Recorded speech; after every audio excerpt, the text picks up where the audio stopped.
Pastor, cuéntenos, ¿qué hechos motivaron a la congregación para tener un templo?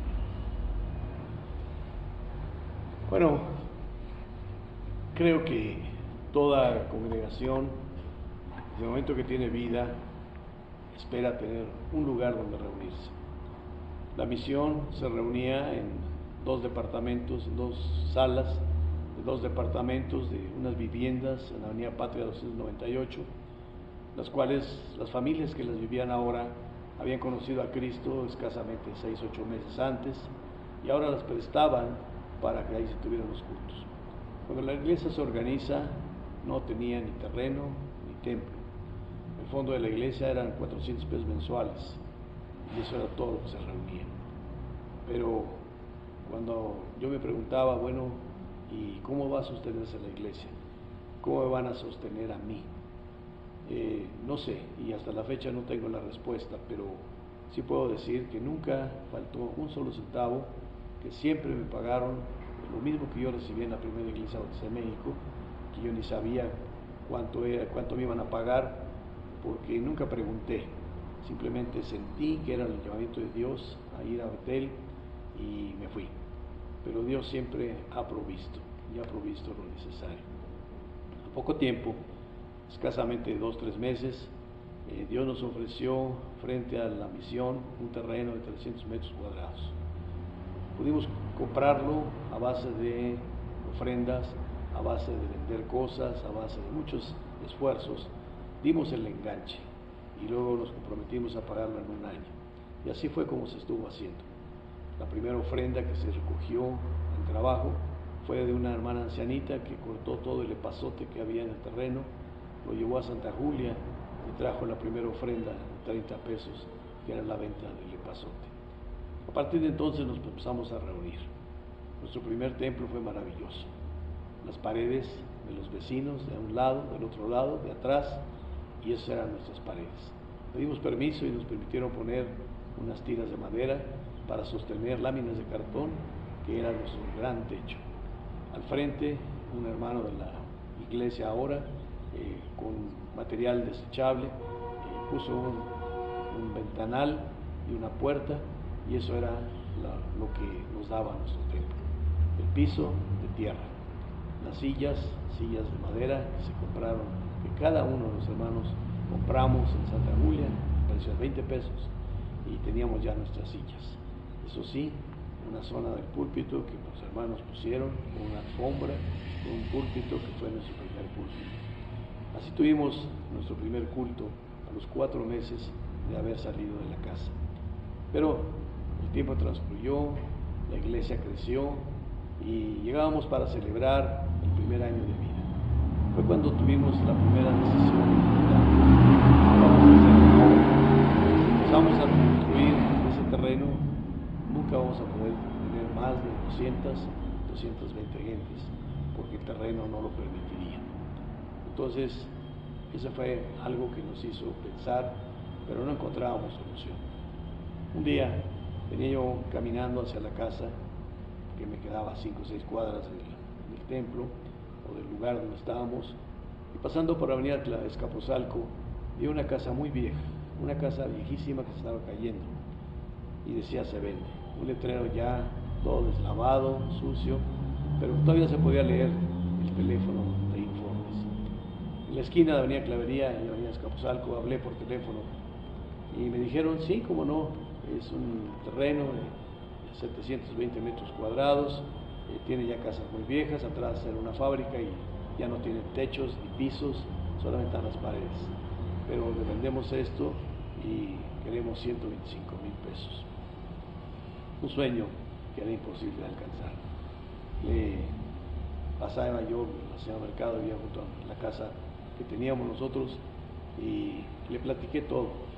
Y fue cuando ella me explicó y me dijo, Manuel, pon los pies en el suelo. Con un grupo de hermanos como los que tenemos, nunca vas a poder tener lo que tú quieres. Yo lo pensé, lo pusimos en oración y Dios fue abriendo las puertas. Tuvimos un préstamo con un grupo de una misión americana que nos prestaron, en aquel entonces eran $10,000, y tuvimos la oportunidad de decir, vamos a vender lo que tenemos. El esposo del hermano Mercado nos hizo el favor de comprar ese terreno y él después lo vendió, pero nos dio el efectivo para poder comprar. Así pudimos comprar ese terreno felices de la vida, la casa, pero ya al último momento, oh asombro, faltaban 25,000 pesos que había que pagar para la escrituración, sin la cual no se podía hacer nada. Ya no teníamos dinero, no teníamos ni a quién pedirle, y bueno, yo entraba un día a la propiedad que nos iban a vender y estacioné mi carro, y entonces fue cuando yo pensé, bueno, y si vendo el carro, podemos dinero. De inmediato fui a buscar quien me lo comprara en un lote, y me dijeron, le damos 25,000 pesos. Era un hermoso Ford que yo tenía arreglado, siempre me gustaba la velocidad, en aquel entonces las carreras, los autos, y vendí mi carro y le dije a la iglesia, hermanos, ya está aquí, no se necesita más. Los hermanos dijeron, bueno, gracias, pero en cuanto podamos lo vamos a resarcir, cosa que más tarde así se hizo. Estábamos entonces ya con una propiedad grande, hermosísima, que para nosotros era una belleza. Cuando la veía uno con ojos de fe, veía unas cosas grandes. Cuando lo veía uno con ojos de realidad, veía una casa que se estaba cayendo, unas paredes que estaban todas destruidas, pero así, el 1 de mayo de 1964, celebrábamos nuestro primer aniversario.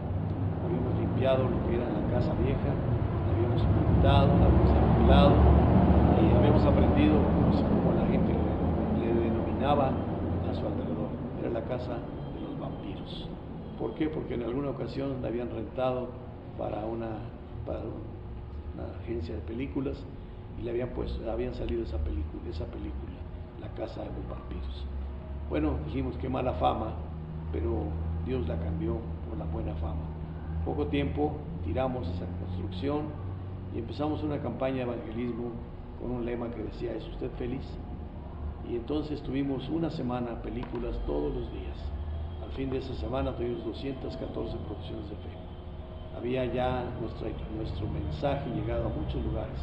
Y podíamos decir, no había una sola casa, ni una familia, entre Reynosa, la refinería, Mar Mediterráneo y Cuitláhuac, que no hubiera sido visitada por los hermanos en la iglesia. Así empezamos nuestro trabajo en ese lugar, empezamos a repararlo y empezamos listos para construir nuestro templo. Al cabo de 2 años pasamos, ¿y ahora qué vamos a hacer? Un año más se pasó en sueños, en planes, pero a los 4 años dijimos, vamos a construir nuestro templo. No teníamos dinero, no teníamos nada y así nos lanzamos. Pero fue hermoso ver que toda la iglesia estuvo trabajando. Hoy día tenemos bancas que todavía son desde hace 50 años, bancas que se construyeron aquí mismo, que se hicieron aquí mismo por un hermano carpintero sorbito que nos enseñó a trabajar, las hicimos. Los ventanales los hicimos nosotros, los techos los pusieron los hermanos. De tal manera que yo como pastor pues recordé mis tiempos de ingeniería y lo que no sabía lo aprendí y todos los hermanos venían y llegaban a veces en diferentes horas de la tarde, de la noche y hasta las 2, 3 de la mañana algunos se iban y al día siguiente a las 6 de la mañana estaban nuevamente otras gentes y los albañiles que habíamos contratado para poder hacer el trabajo. Yo hice los planos, los proyectos, pero tuve que buscar un ingeniero, un arquitecto, un ingeniero que nos diera su firma para que pudiéramos lograrlo y así tuvimos el templo. Se trabajó y alguien preguntaría, ¿y cómo pudieron pagar? Bueno, todos los domingos comíamos en arroz y frijoles en el patio del templo. Una hermana que tenía ciertas posibilidades traía tinga y esto era nuestra comida. Y un bote en el centro servía para depositar la ofrenda, que lo que cada quien pudiera y pensara que gastaría ese día para comer. Algunos hermanos trajeron algunos puercos, otros hermanos sabían matarlos y hacerlos. Se empezaron a vender carnitas, vendimos las carnitas de puerco cada semana, se juntaba ropa, la ropa buena se vendía como ropa, la ropa que ya no servía para ropa se vendía como trapo Se le quitaban los botones y se vendían los botones aparte, los zippers aparte, y en esta forma aprendimos a sacarle jugo a todo. Todo lo que nos daban, lo que podíamos juntar, lo que llegaba a nuestras manos era fructífero. Botellas, vidrios de todo tipo que se vendían, y todo lo que pudimos vender lo vendimos. En un año logramos tener nuestro templo, el santuario, totalmente terminado. Habíamos ya concluido casi, estábamos los preparativos para poder tener pues lo último. Nos habían regalado el piso, que es un piso de mármol, y teníamos ya todo listo. Faltaba el frente con una bandera, decíamos un órgano, alguna cosa. Y entonces dijimos, bueno, ya eso no es posible, y en una sesión de la iglesia acordamos que hasta ahí se quedara. Pero había una pareja de viejitos, el carpintero que nos había ayudado para hacer las cosas, su esposa, doña Paulita Lizarraraz. Ella trabajaba como encargada de limpieza en Black & Decker, en las oficinas. Y entonces, viendo lo que faltaba, se paró y me dice, pastor, déjenos a Blas y a mí pagar lo que falta. Yo dije, hermana, es que son en aquel entonces 30 y tantos mil pesos, y era mucho dinero.